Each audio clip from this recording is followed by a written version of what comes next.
Hi folks, Dr. Amar Bali here. Welcome to Value Add. Today we're talking about how do you control your anger.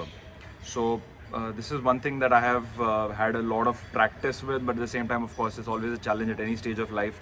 Uh, Anger. Now, when you're talking about that, you want to understand that it is something that you can control. Oftentimes, we don't even assume that we can control it. Now, how do you control it? The thing that I generally use is, first of all, take a decision that no matter what, how reasonable the situation is, I will not allow myself to get angry. That's not the way we think, right? We think that if it's genuine reason, then we should get angry. But that's exactly what I'm not doing.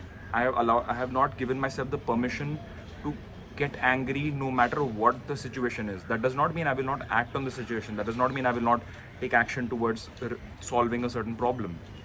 But it at least means that the way I will solve the problem will not be from the state of anger. So that's the first commitment that you have to make to yourself. 99% people don't even make that commitment to themselves.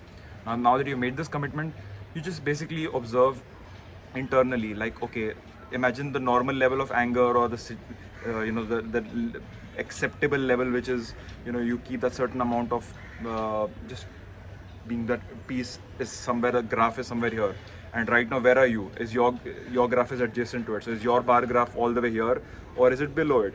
If it's below it, then it's good, obviously. But if it is above it, if it is much higher, then that's your, it's just a way your brain is signaling you, okay, now time to reduce it, so you slowly reduce it. Be careful. Sometimes your mind, when you ask, am I angry, it will say, no, I'm not angry.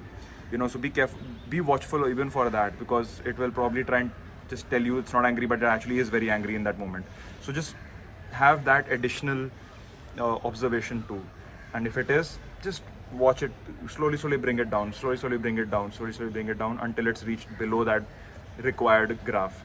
It helps me. Give it a shot, see if it works for you. Cheers.